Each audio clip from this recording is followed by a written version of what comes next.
Hey, to all my YouTube viewers out there, yeah, long time no see, yeah. The last time I made a video was during the teaser trailer to Thor, The Dark World, and now I've got some news. Well, first, before I begin with my review on the new trailer for Thor, The Dark World, I'm going to say a few things first. I did go see Iron Man 3. It was good. It could have been better. I'm not going to go into details about it. It was good. I liked it, so let's move on. Alright. This trailer looked, I'm going to use a lot of swear words, fucking awesome. It was full scales of epic. Like, you can tell who directs this movie. It has this whole, I know it's directed by someone who has worked in Game of Thrones. I've never seen the show. Please don't hang me, people who like Game of Thrones, but I've seen some stuff, and I know enough about it. I don't know everything. But this had a feel different to the first movie. Very different. I'm just going to go by like little tidbits. I took notes, so please bear with me. There are times I'm going to be looking at a piece of paper to dictate my notes. Okay, let me begin with the trailer opening. Thor's walking in this space, this dark space, which kind of looks like, I don't know, it might be a different place in Asgard, it might be a different realm altogether. We don't know. The point is, he goes to visit his brother Loki. And we see him in his cell, and he's kind of ticked off. It's like, you come to visit me after all this time. It's like, to what, mock? And then you see Loki using a bit of his magic. I'm hoping in this movie that we get to see more of Loki using his real magic. Because he's like, lately, it feels like he doesn't use that much magic in the movie series. In Thor or in the Avengers. I hope that he gets to use more of his magic. Because you see him like, let off the seismic like sort of like wave inside his cell, and he breaks all his furniture. Which is, he has nice furniture in there. I guess he breaks it because he's ticked. Anyway, Thor basically says, I need your help. I'm going to quote verbatim. Like, I need your help, but I wish I could trust you. And I love Loki's line right here. He says, if you did, you'd be the fool I always took you for. Like, yeah, like this, it's a bit of a still of attention. And I wouldn't trust Loki any further than I can throw him. Anyway, from the look of this trailer, bad stuff's going down on both Earth and Asgard. We only see so far Earth's getting torn a little bit apart. Things are blowing up, not explosions, but like things are getting broken. And Thor goes back for Jane, and it's like we saw in the teaser trailer. But Jane actually gets, like, we get to see Jane react to Asgard. And it would be my expression exactly if we could see Asgard, that Asgard. It's like, whoa. And it would be stupid for her to say, not impressed. Come on, like, what did your last boyfriend show you? This boyfriend showed you, your current boyfriend showed you a mystical realm of magic, or magic and science are one and the same. The point is that whatever any guy tries to, like, show you, kind of doesn't measure up, trust me. Drinking from my Thor cup, drinking some tea from my Thor cup. Alright, moving on. Alright, in the trailer, we actually kind of see a little bit of Heimdall. They're saying that he's going to have more of a role in the movie than he did in the first movie. And I hope so too, because Idris Elba is an amazing actor, and they need to utilize him a lot more in this movie series. And, yeah. I love Idris Elba. He's awesome. Okay. In the exchange that he and Thor have, Heimdall and Thor have in the trailer, he says that there are a few who know about this threat, the Dark Elves. And then Thor says, only one. And of course it's Loki, because in the comics, there's a bit of there's a history between the Dark Elves and Loki, I'm assuming, because I don't know that much about it. Again, please don't hang me, please.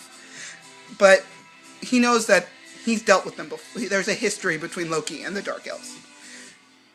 Lady Sif looks freaking badass in this. She looks badass. Like, you could have seen, I wish they could see more of this. I could see more of, like, Lady Sif throwing down, but she looks freaking amazing in this.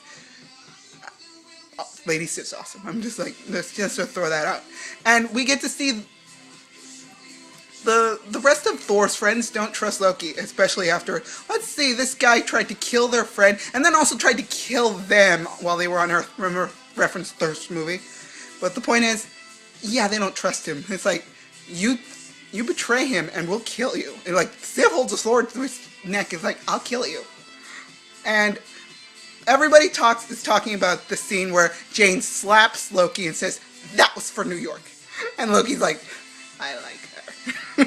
Come on, that, like, swoon, Tom Hiddleston. I love Hemsworth, but if I could choose between them, I still pick Hemsworth, but still. Tom Hiddleston's pretty cute. Please don't hang me, people who love Tom Hiddleston, please don't hang me. Alright, moving on.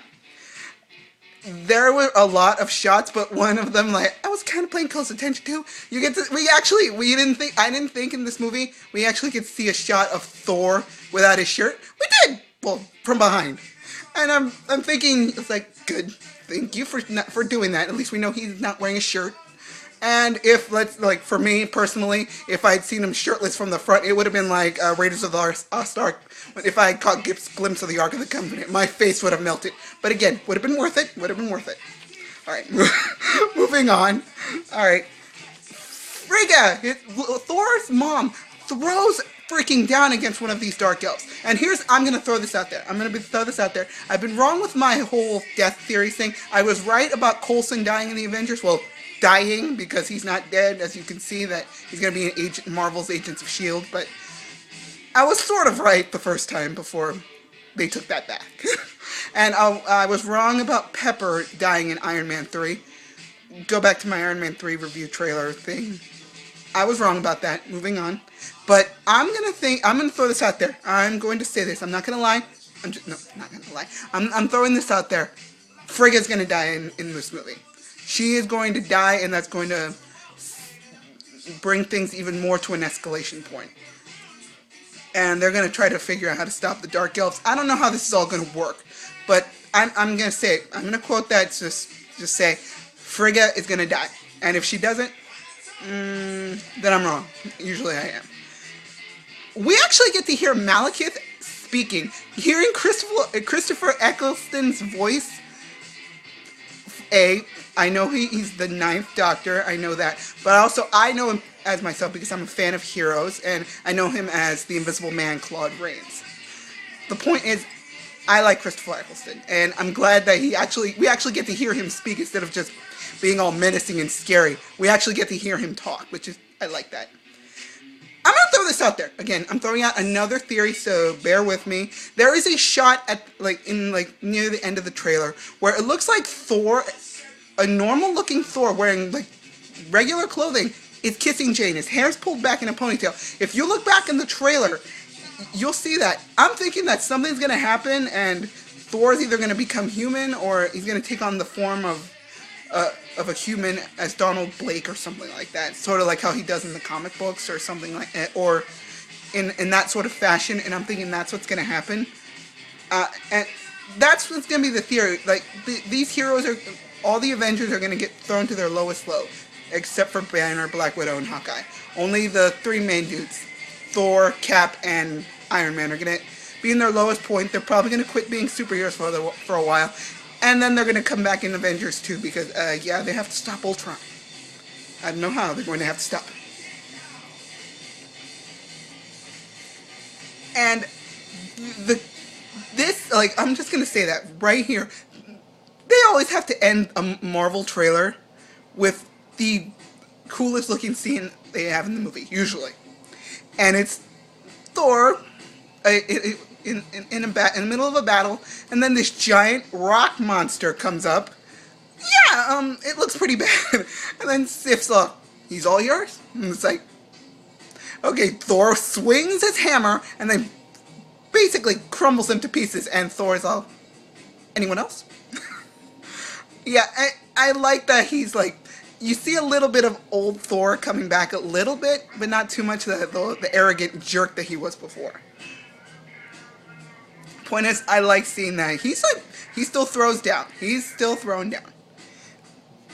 I cannot say enough that this trailer is beyond epic, and I cannot wait November 8th cannot come soon enough because I'm going to see this movie. I'm going to see all of them. I love this. I want to see this movie really, really badly. I want to see it right now. And just, again, I'm speechless about how amazing looking this movie looks. And I'm hoping it's not like Iron Man 3 and it disappoints me. I don't want it to disappoint me. I liked Iron Man 3, just it disappointed me. And I hope the rest of Phase 2 doesn't disappoint me. It doesn't look that way because from what I've heard about Cap 2 and then Guardians of the Galaxy and Age of Ultron or Avengers 2, Age of Ultron, I don't want this to disappoint me. I really don't. I don't want none of these movies to disappoint me. Like Iron Man 3 did. Again, it was good. It just disappointed me just a smidge. I cannot wait to see this movie, and probably I will make another video where I talk about I have theories about how basically Phase 2 might go. Or possibly how everything might work. Again, there's rumblings in my brain, and I'm very scatterbrained anyway, so they're just theories, and that's a potential next video. Alright, and with that, I'm going to say thanks for listening to my ramblings, and if you guys haven't seen the trailer, go look it up, and just watch it. It's amazing. See you later, and Happy Geek Week. Bye-bye.